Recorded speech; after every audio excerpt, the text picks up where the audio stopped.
kasih Tuhan, bahwa kami boleh mengalami rancangan-Mu yang penuh damai dalam kehidupan kami. Terima kasih Tuhan, bahwa rancangan-Mu itu berlaku atas hidup kami. Kami mengalaminya setiap hari, mengalaminya setiap minggu. Dan hari ini kami boleh berada di dalam rumah-Mu, karena rancangan-Mu yang indah bagi hidup kami. Terima kasih Tuhan, terima kasih Bapa. Dan pada hari ini kami mau membuka hati dan pikiran kami Tuhan, untuk belajar dari firman-Mu. Karena firman-Mu itulah yang akan menjadi pedoman bagi hidup kami. Firman-Mu itulah yang menuntun jalan kami Tuhan. Terima kasih Tuhan, karena itu biarlah Engkau berbicara kepada kami Tuhan melalui hamba-Mu ini. Dan biarlah apa yang kami dengar hari ini boleh kami lakukan di dalam kehidupan kami. Terima kasih Tuhan.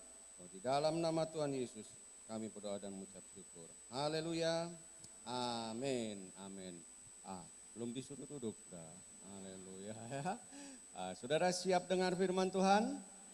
Amin. Coba bilang dulu sama kanan kirinya, saya siap dengar firman Tuhan. Bagaimana dengan kamu? Tanya dulu sudah.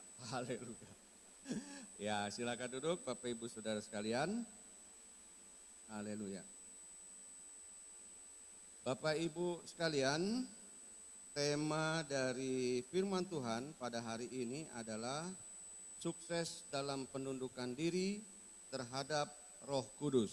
Ya, mungkin bagi Bapak Ibu heran, kok ada ya tema seperti ini? Karena biasanya atau minggu-minggu yang lalu kita dengar sukses dalam keluarga, sukses dalam pekerjaan, ya, sukses dalam pelayanan. Nah, ini kok sukses dalam penundukan diri? Kenapa begitu ya? Jadi begini saudara, kalau ibaratnya ya kita itu punya garis kehidupan. Contohnya inilah ya, ini garis kehidupan kita ini ya. Saudara lahir di sini, saudara berkembang, saudara bertumbuh terus, dan sukses itu dia ada di ujung sini ya. Sukses dalam pekerjaan, sukses dalam keluarga, sukses di dalam pelayanan dia ada di sini, di ujung sini ya. Dari ujung sini sampai ujung sini ada proses enggak saudara? Kan enggak ujuk-ujuk, enggak tiba-tiba lalu muncul di sini kan? Pasti ada proses, ada perjalanan hidup kita saudara. Pelan-pelan sampai di sini. Untuk mencapai sukses yang saya maksud tadi, yang disebut tadi, ya, sukses dalam kehidupan, keluarga dan sebagainya, maka proses ini harus dijalani, ya. Nah, proses ini harus dijalani, mencapai sukses itu jika kita sukses di dalam penundukan diri kita kepada Roh Kudus. Jadi kira-kira penting enggak saudara tema ini? Penting enggak bahwa kita harus tunduk kepada Roh Kudus? Penting saudara. Kenapa? Kalau kita mau hidup sukses di ujung sini, ya istilahnya apa ya? Sukses dunia dan akhirat. Wah begitu saudara ya. Sukses seutuhnya, maka proses ini harus dijalani. Termasuk tadi, sukses dalam penundukan diri terhadap Roh Kudus. Ya. Nah untuk itu saudara-saudara tentunya kita harus dulu mengetahui dan mempelajari apa sih Roh Kudus itu. Ya kan? Roh Kudus itu tentunya yang kita pelajari selama ini adalah salah satu oknum dari apa saudara? Tritunggal, ya, ada Allah Bapa, Allah Anak, dan Allah Roh Kudus, ya. Nah tentunya ini merupakan satu tema tersendiri yang nanti kalau saudara-saudara itu ikut PBS, ya, Petamburan Bible Study, itu ada pelajaran khusus sudah tentang Tritunggal ini, ya. Jadi kalau mau tahu lebih dalam lagi Tritunggal, ya, Allah Bapa, Allah Anak, Allah Roh Kudus, ikut PBS gitu ya. Nanti akan dimulaikan awal Maret ini sudah daftar di bawah, lalu ikut kelas itu. Nanti akan sampai di dalam satu pelajaran mengenai Tritunggal itu. Nah saudara-saudara, Roh Kudus itu adalah satu oknum dari Tritunggal yang mempunyai akal, kehendak, dan perasaan. Ya, Roh Kudus adalah Allah sendiri. Jadi jangan ada yang Roh Kudus itu bagian atau sempalan dari Allah. No, Roh Kudus itu adalah Allah sendiri. Ya, ada Allah Bapa yang merencanakan. Ya, Allah Bapa itu merencanakan. Sejak kejatuhan manusia, Dia merencanakan keselamatan bagi manusia itu. Allah Bapa merencanakan. Allah Anak, Yesus Kristus mewujudkan rencana Allah itu. Dengan cara apa, Saudara? Dia turun ke dunia, Dia mati bagi kita dan menyelamatkan kita. Lalu Allah Roh Kudus itu adalah yang menjalankan keselamatan itu. Ya, Dia memimpin kita, hidup di dalam kita, membawa kita kepada pengenalan yang benar akan Allah. Itu pekerjaan Roh Kudus, Saudara. Ya. Nah, jadi saudara-saudara, kalau kita mau belajar tentang Roh Kudus, Saudara, perlu kita ketahui bahwa Roh Kudus adalah sumber. Sumber apa? Sumber hikmat dan pengetahuan. Ya, jadi dalam tugasnya Roh Kudus itu memimpin kita, Dia menjadi sumber hikmat dan pengetahuan. Coba 1 Korintus 12 ayat 8. Sebab kepada seorang Roh memberikan karunia untuk berkata-kata dengan hikmat, dan kepada yang lain Roh yang sama memberikan karunia berkata-kata dengan pengetahuan. Ya, jadi saudara-saudara, kalau kita ini bisa berhikmat, kita bisa kalau ngomong itu dengan pengetahuan, nggak asal ngomong aja, saudara. Ya, ngomong kita itu ada artinya. Ya, apa yang kita sampaikan itu penuh hikmat, itu karena pertolongan siapa, Saudara? Roh Kudus. Ya, peran Roh Kudus di dalam kehidupan kita. Roh Kudus juga adalah sumber kekuatan iman kita. Ya, di dalam 1 Korintus 12 ayat 9, kepada yang seorang Roh yang sama memberikan iman, dan kepada yang lain Dia memberikan karunia untuk menyembuhkan. Ya, jadi Roh Kudus memberikan iman. Kalau kita bisa mempunyai iman yang kuat, kita bisa punya iman yang besar, kita punya iman yang mantap, ya, itu bukan karena pekerjaan kita, itu karena Roh Kudus yang memberikan kekuatan iman itu kepada kita. Ya. Jadi kalau kita lihat hal ini, sudah, saya kira penting ya bahwa Roh Kudus itu kita butuhkan di dalam kehidupan kita, saudara. Roh Kudus juga adalah sumber hal-hal yang supranatural. Saudara pernah lihat hal supranatural enggak? Ya, pernah kan ya? Ada orang makan beling. Wah, sudah pernah lihat orang makan beling enggak? Apa itu? Kuda lumping, saudara ya. Jaran kepang gitu kan, ya, makan beling. Lalu apa itu ya, golok, pacok gini ya, nggak mempan, saudara, ya.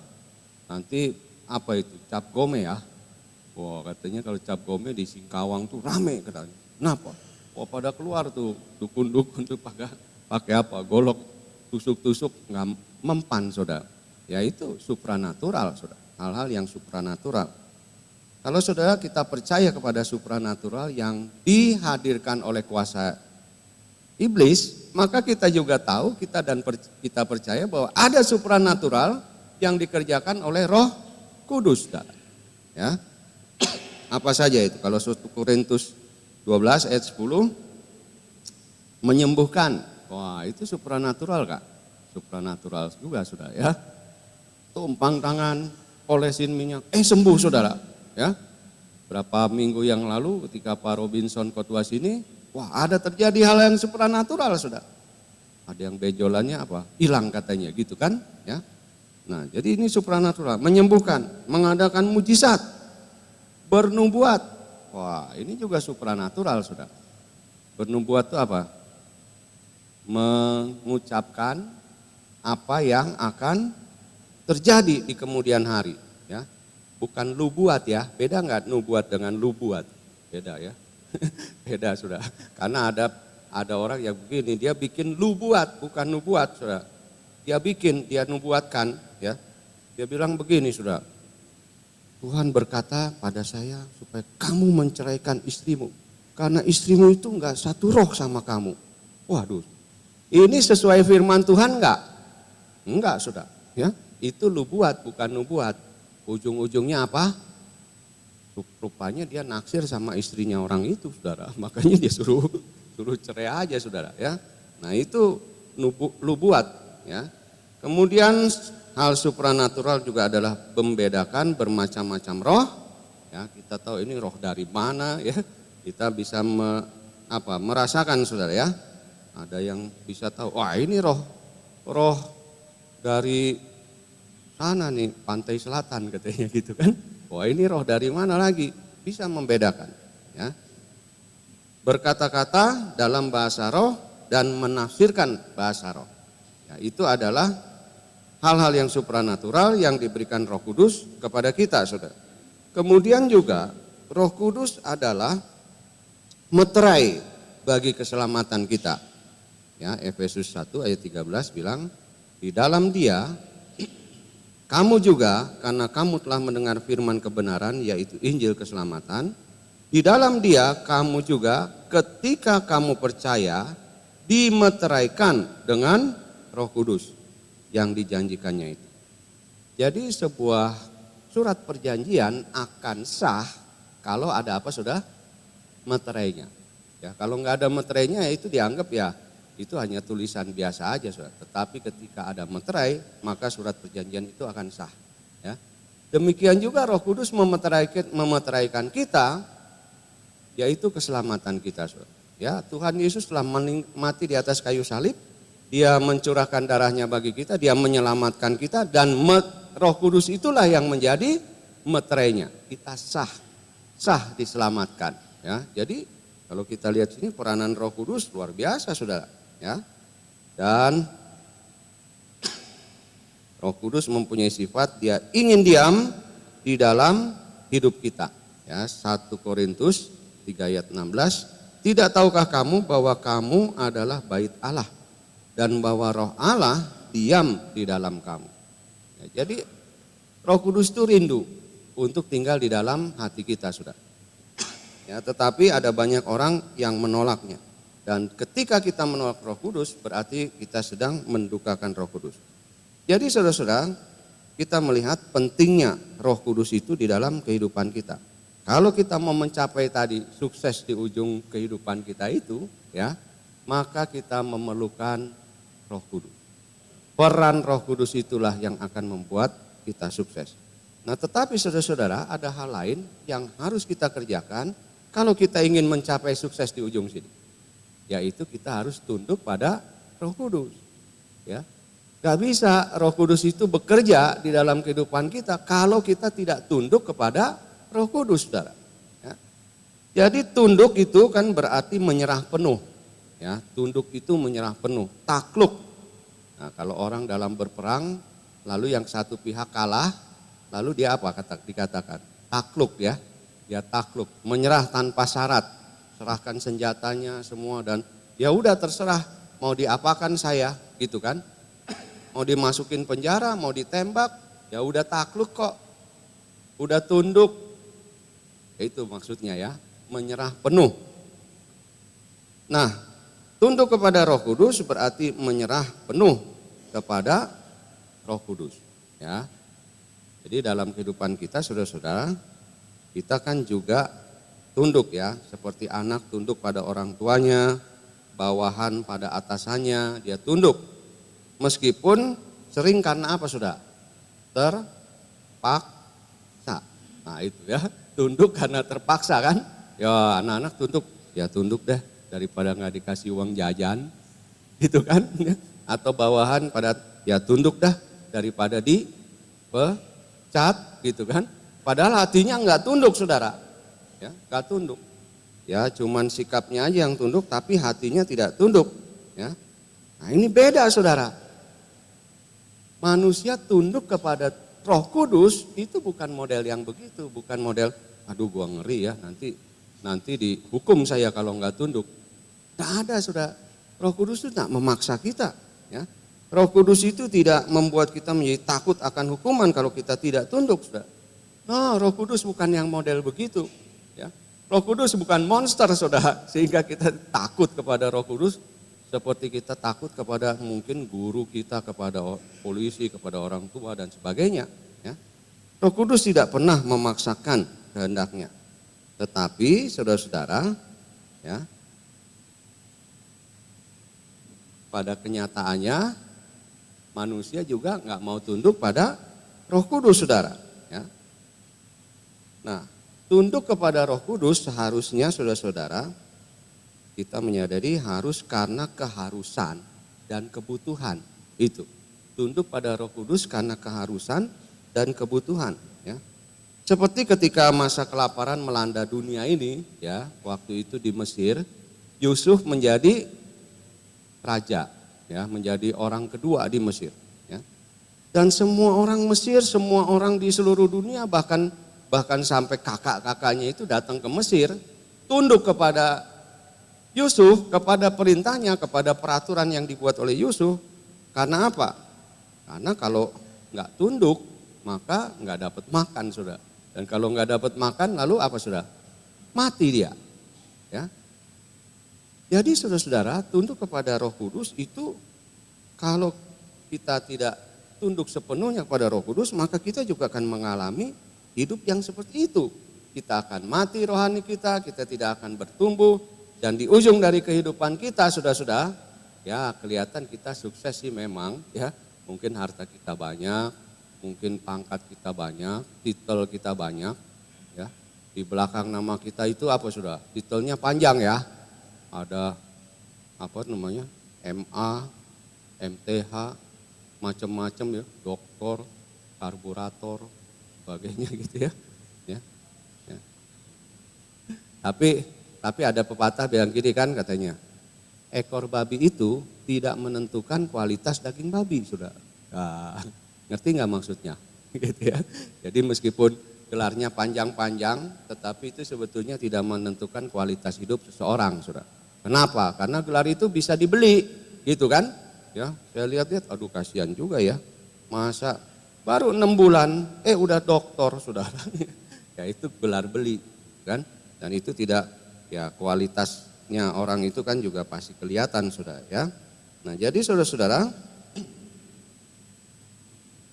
kita harus tunduk kepada Roh Kudus. Tetapi masalahnya gini, saudara, memang tunduk kepada yang kelihatan lebih gampang daripada tunduk kepada yang tidak kelihatan, saudara. Ya. Nah, karena itu saudara-saudara, untuk tunduk kepada Roh Kudus, kita memerlukan kesadaran penuh dan keyakinan penuh di dalam hidup kita, ya, bahwa yang pertama, Roh Kudus itu memang ada, saudara. Roh Kudus itu memang ada. Saudara yakin nggak Roh Kudus itu ada? Yakin nggak? Nah, kalau nggak yakin ini udah nggak bisa, saudara. Ya, mau tunduk bagaimana sama yang kita aja nggak yakin? Ya, harus ada keyakinan dulu bahwa Roh Kudus itu memang ada, saudara. Ya. Dan Roh Kudus itu adalah Allah sendiri. Itu harus menjadi keyakinan kita. Nggak boleh ada apa ya? Ada keraguan di dalam hidup kita, saudara. Apa iya benar ya? Apakah ada Roh Kudus? Ya, ya mestinya kita yakin, saudara. Kalau kita percaya ada roh setan, roh jahat, saudara percaya ada roh setan enggak? Ada ya. Wujudnya ada kan? Tadi kuda lumping dan sebagainya, ya. Kalau saudara lewat tempat yang katanya angker, wah di situ ada apa namanya, tempat sesajen dan sebagainya. Lewat situ kadang-kadang apa, saudara? Bulu uduk merinding juga, ya. Ya, kita bisa rasakan kan, ada setan, ya. Tapi setan bisa juga begini, saudara. Ada yang kita nggak sukain lewat kita, gitu, setan lewat. Gitu. Ya. Nah, jadi saudara, seperti kita bisa merasakan juga kuasa setan itu, maka sebetulnya kita dapat merasakan kuasa Roh Kudus itu di dalam kehidupan kita, saudara. Ya. Ada damai sejahtera, beda kan? Kalau saudara diperhadapkan roh setan, wah ketakutan. Tapi kalau Roh Kudus yang hadir dalam kehidupan kita, maka rasa damai itu, damai sejahtera itu akan meliputi kita, saudara. Jadi yang pertama, saudara, ya, kalau kita mau tunduk pada Roh Kudus, kita harus yakin dulu bahwa ada Roh Kudus, ya. memang Roh Kudus itu adalah Allah sendiri. Itu harus menjadi keyakinan penuh kita. Yang kedua saudara, kita harus yakin dengan penuh bahwa Roh Kudus adalah kuasa supranatural yang menguasai bumi ini saudara. Ya. Jadi ini jagat raya ini dikuasai oleh Roh Kudus saudara. Dia hadir di mana-mana. Dia omnipresent. Ada di mana-mana. Ya. Dia ada di rumah saudara enggak? Ada saudara. Kalau saudara undang, dia pasti hadir. Ya. Tetapi kalau kita tolak, Roh Kudus gua enggak perlu lu. Enggak perlu kamu Roh Kudus. Ya. Dia Roh Kudusnya juga pergi saudara. Gitu. Ya. Tetapi secara umum Roh Kudus ini ada di mana-mana saudara. Roh Kudus ini menguasai bumi ini. Ya, dan itu harus menjadi keyakinan kita. Roh Kudus hadir di tengah-tengah kita hari ini. Amin. Ya. Roh Kudus hadir. Mungkin di bangku kosong ini dia duduk di situ dan dia duduk di sebelahmu. Roh Kudus hadir di tempat ini saudara. Dan itu harus menjadi keyakinan kita. Yang ketiga saudara-saudara, untuk kita bisa tunduk pada Roh Kudus, maka kita harus punya kesadaran penuh dan keyakinan penuh bahwa Roh Kudus dapat berbicara kepada kita melalui apa saudara? Hati nurani, pembacaan Alkitab kita setiap hari. Ya, nanti kalau saudara baca renungan harian di buletin kita itu ada ulasan tentang itu. Ya, peka terhadap Roh Kudus, ya kan? Percaya kepada Roh Kudus melalui pembacaan Alkitab kita setiap hari saudara. Ya. Kita harus yakin saudara bahwa Roh Kudus itu bisa bicara kepada kita. Ya. Bicara dalam hati nurani kita. Saudara pernah enggak? Ya, pernah enggak ini? Misalkan saudara mau buat jahat, mau bikin jahat, mau berbuat sesuatu yang jahat. Lalu ada yang kayaknya ngomong ya di sini, jangan lu dosa. Pernah enggak? Pernah ya. Itulah suara Roh Kudus saudara. Ya. Jadi jangan bayangkan, spektakuler benar ya Roh Kudus lalu muncul dalam bentuk api, lalu ngomong sama kita. Ya bisa aja terjadi saudara, ya. Tetapi Roh Kudus itu bisa bicara dalam hati nurani kita, ya. Misalkan ya ada pengumuman di gereja, kita akan bantu pembangunan gereja di satu tempat. Lalu tiba-tiba saudara rasa saya mesti bantu nih, ya. Saya mesti bantu. Ada dorongan yang kuat, saya mesti bantu gereja ini. Itulah suara Roh Kudus, ya. Jadi suara Roh Kudus itu hadir di dalam kehidupan kita dan kita harus percaya dengan yakin, kita percaya dan penuh bahwa Roh Kudus itu dapat berbicara di dalam hati kita. Jadi saudara, tanpa ketiga hal ini, ya kita percaya penuh, kita nggak mungkin bisa tunduk kepada Roh Kudus, saudara. Ya, kita harus yakin dulu, baru kita bisa tunduk kepada Roh Kudus. Bagaimana kita tunduk pada Roh Kudus kalau kita nggak yakin, saudara, akan Roh Kudus itu? Ya. Bagaimana kita bisa percaya kepada seseorang kalau seseorang itu tidak membuktikan bahwa dirinya ada untuk menolong kita, saudara? Nggak mungkin. Ya. Jadi saudara-saudara, ini yang perlu kita pahami dan kita perlu rubah paradigma kita, saudara, bahwa untuk kita bisa tunduk pada Roh Kudus, kita harus percaya kepada Roh Kudus. Ya. Percaya bahwa Roh Kudus itu memang ada. Dan tanda-tanda, saudara, atau bukti bahwa kita ini akhirnya tunduk pada Roh Kudus adalah dari buahnya, saudara. Ya, yaitu apa? Yang pertama adalah kita akan berpikir, kita akan berpikir dan berkata-kata atas pimpinan Roh Kudus. Ya, Kisah Rasul 5 ayat 26 dan seterusnya. Ini peristiwa tentang Petrus, saudara, ditangkap ya oleh Mahkamah Agama. Lalu dia bisa bicara, dia bisa membela diri, bahkan dia bisa bersaksi tentang Kristus. Ya, ini nggak mungkin kalau tidak karena Roh Kudus, saudara. Ya. Bagaimana Roh Kudus itu bisa bicara melalui dia? Karena Petrus melakukan apa? Penundukan diri kepada Roh Kudus, saudara. Ya. Dia mau hidupnya dipakai oleh Roh Kudus. Roh Kudus bisa berbicara kepada Mahkamah Agama itu karena Petrus tunduk. Coba kalau Petrus nggak tunduk, saudara. Ya. Apa yang Tuhan taruh di pikirannya Apa yang Tuhan taruh di mulutnya, dia bilang, nggak usah lah, ini aduh nggak mau deh ngomong, nggak mau ngomong. Ya nggak jadi saudara. Ya. Tetapi karena Petrus tunduk pada Roh Kudus, maka dia mampu berbicara. Ya, dia mampu untuk menyampaikan segala sesuatu itu atas pimpinan Roh Kudus. Dan juga saudara-saudara, bukti yang lain adalah bahwa kita akan melakukan segala sesuatu atas pimpinan Roh Kudus. Apa yang kita kerjakan setiap hari pasti adalah sesuatu bukti dari Roh Kudus itu memimpin hidup kita, saudara. Ya, di dalam Lukas 4 ayat 18 sampai 19 kan dibilang begini, saudara ya. Roh Tuhan ada padaku dan Ia telah mengutus aku untuk menyampaikan apa, saudara? Kabar baik, ya. Apa tuh? Menyembuhkan orang yang yang sakit, melepaskan yang terikat dan sebagainya itu, ya. Dan kalau kita melakukan tanda-tanda heran itu, kita melakukan apa yang Tuhan perintahkan kepada kita melakukan firman Tuhan, itulah tandanya bahwa Roh Kudus ada dalam hidup kita. Dan Roh Kudus yang ada dalam hidup kita itu bisa terjadi karena kita tunduk kepada Roh Kudus. Ya. Nah karena itu saudara-saudara, kita perlu melakukan dan melatih kepekaan kita terhadap Roh Kudus. Ya, jangan sampai kita itu saudara? Mendukakan Roh Kudus. Ya, mendukakan Roh Kudus. Klik. Ya ini ya. Balik sebelumnya ya. Ya, jadi menundukkan diri pada Roh Kudus itu berarti kita tidak melakukan apa saudara? Yang pertama mendukakan Roh Kudus ya. Kita tidak mendukakan Roh Kudus. Kalau kita tunduk, kita mengakui bahwa Roh Kudus itu eksistensi yang tertinggi di dalam kehidupan kita, ya, karena Dia adalah Allah sendiri, maka kita tidak akan mendukakan Roh Kudus, saudara. Kalau kita menyayangi dan kita mengakui orang tua kita tidak akan mendukakan orang tua kita, saudara. Ya kan?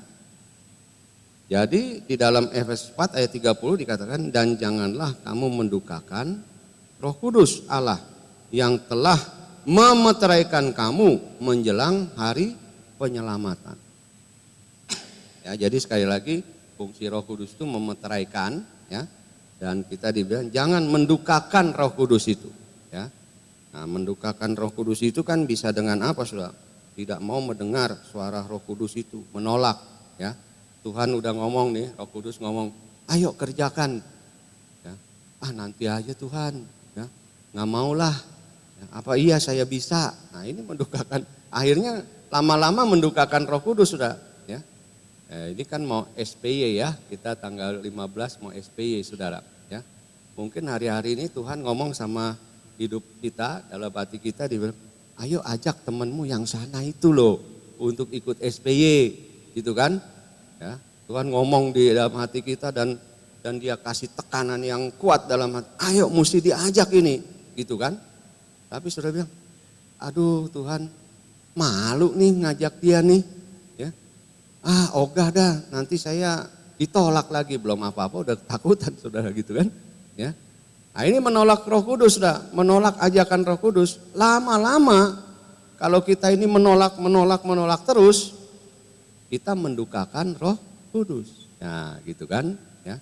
Contohlah, nggak usah jauh-jauh. Saudara ada yang punya anak ya, sini ya. Lalu satu kali saudara minta tolong sama anak saudara, tolong dong ke sana. Pergi beli cabai gitu, pasar. Anak saudara bilang, masa saya pergi beli cabai? Ya nggak mau Pak, saya masih sibuk nih. Kali, besok disuruh lagi, nggak mau Pak. 2 kali, besoknya lagi, tolonglah beli cabai ke pasar. Lagi repot nih mama. Nggak mau, pergi aja mama beli sendiri. Apalagi ngomong begitu sudah. Kira-kira orang tuanya ini, mamanya ini berduka nggak sudah? Ya berduka sudah. Lama-lama anak-anaknya menolak, lama-lama itu mamanya itu berduka sudah. Ya, kok anak saya begini sih? Dimintain tolong aja nggak mau, berduka. Ya. Nah demikian juga dengan Roh Kudus, saudara. Ketika kita menolak Roh Kudus, makin tiap hari menolak, ya lama-lama mendukakan Roh Kudus, saudara. Ya. Lalu kalau udah sering mendukakan Roh Kudus, tingkatnya naik, saudara. Apa? Mendustai Roh Kudus. Bisa bohong nggak kita sama Roh Kudus, saudara? Bisa ya. Anak-anak bisa bohong nggak sama saudara? Bisa nggak? Bisa, saudara. Udah dikasih uang jajan, dia bilang belum dikasih. Ya gitu kan, yang minta lagi. Kan kok udah kemarin, belum. Bohong, saudara. Ya, mendustai Roh Kudus. Mendustai orang tuanya. Ya, kita juga bisa lama-lama mendustai Roh Kudus, saudara. Ya, di dalam Kisah 5 ayat 3, Kisah Rasul 5 ayat 3 itu tentang apa, saudara? Kisah Ananias dan Safira, saudara. Ya. Tahu nggak kisahnya? Dia jual ladangnya, ya. Lalu dia dengan istrinya sepakat gitu loh, ya. Karena istrinya tahu gitu kan, ya kita kasihnya sama Tuhan separuh aja ya, kan? Tapi dia ngomongnya mungkin sama Petrus, ini hasil penjualan ladang saya gitu kan, ya.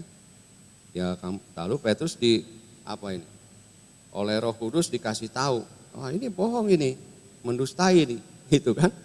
Ya akhirnya apa, saudara? Mati, dua-duanya mati, saudara ya, karena mendustai Roh Kudus. Karena sebetulnya uangnya itu, saudara, kalau dia jujur aja sama Om Petrus, bisa nggak? Bisa kan? Om, ini saya jual ladang saya, setengahnya saya pakai buat modal, setengahnya saya persembahkan. Bisa nggak dia ngomong gitu? Bisa kan? Nggak dipaksa kok. Ya, tapi dia udah bohong, sudah. Ini hasil penjualan seluruh ladang saya. Bohong dia, sudah. Ya. Dan ketika dia membohongi Petrus, sebetulnya dia sedang membohongi juga Roh Kudus. Ya. Nah, tetapi yang paling gawat, saudara-saudara, ya, adalah apa yang namanya menghujat Roh Kudus. Ya. Menghujat Roh Kudus. Matius 12 ya, ayat 31 32. Sebab itu aku berkata kepadamu, segala dosa dan hujat manusia akan diampuni, tetapi hujat terhadap Roh Kudus tidak akan diampuni. Apabila seseorang mengucapkan sesuatu menentang Anak Manusia, ia akan diampuni. Tetapi jika ia menentang Roh Kudus, ia tidak akan diampuni. Di dunia ini tidak, dan di dunia yang akan datang pun tidak. Berarti apa nih? Gawat. Di ujung hidupnya ini, saudara, dunia dan akhirat nggak diampuni, saudara. Kalau dia menghujat Roh Kudus, ya, menentang Roh Kudus, bukan menentang aja, menantang juga, saudara, Roh Kudus, ya. Menghujat tuh tahu ya, menghujat ya. Wah, apaan tuh Roh Kudus tuh? Oh, mungkin begitu kan? Gua nggak percaya sama Roh Kudus. Wah, gitu kan? Ya, itu menghujat Roh Kudus. Apa itu Roh Kudus tuh? Nah, hati-hati, karena apa? Karena ternyata kalau kita itu menentang, mengucapkan kata hujat kepada Yesus, itu masih bisa diampuni. Tetapi pada Roh Kudus tidak ada ampunnya, saudara. Ya, karena itu hati-hati, be careful kepada Roh Kudus. Dan orang yang menundukkan diri pada Roh Kudus, dia tidak akan melakukan hal ini, saudara. Ya, dia tidak akan mendukakan, dia tidak akan mendustai, apalagi menghujat Roh Kudus. Ya, orang yang tunduk kepada Roh Kudus, dia akan menyenangkan Roh Kudus. Dia akan dengar pada Roh Kudus. Dia akan mau menjalankan, ya, menjalankan apa yang Roh Kudus katakan. Dia percaya kepada Roh Kudus, saudara. Ya. Dan saudara-saudara, itulah yang dibilang sukses, ya. Sukses kalau kita itu menundukkan diri pada Roh Kudus, sukses dalam penundukan diri pada Roh Kudus, sukses di dalam perjalanan proses hidup kita ini, maka pada akhirnya kita akan mencapai sukses yang seutuhnya, saudara. Bukan sukses yang palsu, bukan sukses yang setengah-setengah, tetapi sukses seutuhnya. Ketika apa, saudara? Ya, kita ini dalam proses hidup kita tunduk pada Roh Kudus. Dan Roh Kudus itu akan memimpin kita, saudara, bukan melakukan hal-hal yang buruk. Begitu kan? Gak ada Roh Kudus itu memimpin kita, akhirnya kita itu menjadi melakukan hal-hal yang buruk. Gak ada, saudara. Ya. Contoh, misalkan kalau saudara itu dipimpin Roh Kudus, saudara bisa berkata-kata dengan hikmat, saudara punya pengetahuan yang banyak, yang dapat datangnya dari Tuhan. Mungkin bagi orang lain ini jadi masalah nih. kejadian ini jadi masalah. Tetapi bagi saudara yang dipenuhi Roh Kudus, ini mah gampang ini. Kalau ada masalah ini malah jadi apa saudara? Jadi peluang gitu kan. Oh ada masalah. Kenapa? Di daerah itu susah, bensin susah. Lah bagi orang yang punya pengetahuan dari Tuhan itu bisa jadi apa saudara? Peluang gitu kan. Oh daerah situ susah bensin. Kalau gitu gue jualan bensin aja di situ gitu kan. Nah ini jadi peluang. Siapa yang kasih itu saudara? Roh Kudus. Ya. Jadi saudara-saudara, penting bagi kita melakukan penundukan diri terhadap Roh Kudus. Ya. Jika kita sukses di dalam penundukan diri kita kepada Roh Kudus, maka kita akan mengalami sukses di akhir daripada hidup kita di dunia ini dan juga kita mengalami sukses di kerajaan sorga. Saudara mau sukses enggak? Ya, dalam hidupmu mau sukses ya? Ya, jangan pikir cuman yang proses di sini saudara. Hidup kita ini mungkin proses kehidupan kita di sini. Tapi kita juga pikir di ujung sini saudara. Ya kan? Sukses seutuhnya itu yang kita harapkan. Ya. Dan saudara-saudara, kalau kita sukses di dalam penundukan diri kepada Roh Kudus, maka yang ketiga kita akan juga sukses di dalam segala hal. Ya. Jadi saudara, jelaslah jika Anda sukses dalam menundukkan diri pada Roh Kudus, maka Ia akan memberikan kepada kita, kepada Anda itu apresiasinya. Ya. Roh Kudus itu nggak pelit juga saudara. Ya, kita tunduk pada Roh Kudus akan berikan apresiasi kepada kita. Ya. Apa yang pertama? Ya, kita akan menerima buah roh. Ya. Nanti saudara baca Galatia 5 ayat 22 sampai 23. Ya. Mestinya kita hafal nih ya, buah roh adalah apa saudara? Kasih, kesabaran dan sebagainya gitu ya. Ya, itu apresiasi dari Roh Kudus. Tuhan akan berikan kepada kita itu. Yang kedua saudara, kita akan menerima karunia roh. Dalam 1 Korintus 12 ayat 1 sampai 11 ya. Banyak karunia roh, di situ dikatakan 9 karunia roh ya. Berkata-kata dalam pengetahuan, hikmat, berkata-kata dalam bahasa roh, menafsirkan, menyembuhkan ya, punya karunia iman dan sebagainya itu ya. Dan perlu kita pahami Tuhan yang mempunyai karunia itu, Roh Kudus yang mempunyai karunia itu, Dia akan memberikan sesuai dengan kehendaknya, bukan kehendak kita saudara ya. Kadang-kadang begini kan, ada orang yang marah gitu ya sama Roh Kudus gitu ya. Ya saya pengennya karunia kesembuhan, kok saya cuma dikasih karunia berkata-kata dalam bahasa roh gitu kan. Jadi dia jealous, dia iri sama orang lain yang punya karunia kesembuhan. Jangan salah saudara, itu yang kasih Roh Kudus, bukan atas mau-maunya kita sendiri gitu kan. Ya, karena Roh Kudus itu tahu saudara, dia tahu masa depan. Oh kalau kamu mungkin dikasih karunia kesembuhan, kamu akan jadi sombong. Bisa enggak? Bisa saudara. Kan ada yang begitu ya. Dikasih karunia kesembuhan, tumpang tangan orang sembuh, banyak sembuh, dia jadi sombong saudara. Ya, lama-lama dia bilang ini Tuhan pakai saya dan hanya Tuhan yang bisa pakai saya. Wah jadi sombong saudara. Ya, karena itu Roh Kudus tahu saudara ya. Nah, jadi sekali lagi kita menerima karunia-karunia Roh itu sesuai dengan kehendak Roh Kudus itu sendiri. Yang ketiga saudara-saudara, Roh Kudus akan memberikan apresiasi kepada kita ketika kita sukses menundukkan diri kepada Roh Kudus, yaitu kita akan mengetahui dan menyampaikan hal-hal yang akan datang. Di dalam Yohanes 16 ayat 13 ya. Ada enggak ayatnya ini? Ya, coba kita lihat Yohanes 16 ayat 13 ya. 16 ayat 13. Tetapi apabila Ia datang, yaitu Roh kebenaran, Ia akan memimpin kamu ke dalam seluruh kebenaran. Sebab Ia tidak akan berkata-kata dari dirinya sendiri, tetapi segala sesuatu yang didengarnya itulah yang akan dikatakannya, dan Ia akan memberitakan kepadamu hal-hal yang akan datang. Wow, saudara, ini saya kira satu hal yang saya pun rindu saudara ya, punya apa ini ya, bisa tahu hal-hal yang akan datang, saudara. Ya, nah, itu biasanya nanti orang yang bernubuat itu, ya bernubuat dia menyampaikan hal-hal yang akan datang, ya akan terjadi sesuatu di negeri ini, tetapi bertahanlah. Nah, ini kan sesuatu yang akan datang disampaikan. Ya, nah saya rindu sebetulnya di tengah-tengah jemaat kita ini ada orang-orang yang dapat karunia Roh Kudus seperti ini, saudara. Ya, sehingga kita tahu apa yang harus kita persiapkan ini, ya menjelang kedatangan Kristus ini, saudara. Nah, karena itu saudara-saudara, sekali lagi mari kita belajar tunduk pada Roh Kudus. Ya, caranya gimana? Ya, asah kepekaan kita kepada Roh Kudus. Jangan menolak Roh Kudus. Jalankan apa yang Roh Kudus katakan pada kita. Itu artinya tunduk pada Roh Kudus. Dan ketika tunduk pada Roh Kudus dalam proses kehidupan kita ini, garis kehidupan kita ini, maka kita akan mencapai sukses yang seutuhnya itu. Ya, sukses dunia dan saudara?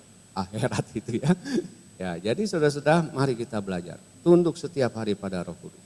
Peka, belajar apa yang Roh Kudus bicara dalam hati kita, lakukan, saudara. Ya, lakukan. Jangan takut, saudara. Karena kalau Roh Kudus itu sudah perintahkan kita, Roh Kudus akan menyertai kita untuk kita dapat melakukannya. Ya, ya kalau Roh Kudus tadi saya bilang ini persiapan SPY ya. Roh Kudus sudah ngomong di hati kita, ajak tuh orang yang sana tuh ke SPY. Ya, jangan tunda-tunda, saudara. Ya, nanti keburu orangnya meninggal, ya belum diajak SPY, saudara, belum kenal Tuhan dia. Ya, nah, kita berarti apa, saudara? Udah kehilangan peluang. Ya, tetapi mari, saudara, kita tunduk pada Roh Kudus, dengarkan suara Roh Kudus, lakukan apa yang Roh Kudus kehendaki di dalam kehidupan kita. Haleluya. Biarlah firman Tuhan ini menginspirasi kita untuk setiap hari meningkatkan ketundukan kita kepada Roh Kudus. Haleluya. Mari kita bangkit berdiri Bapak Ibu sekalian. Kita undang pemain musik.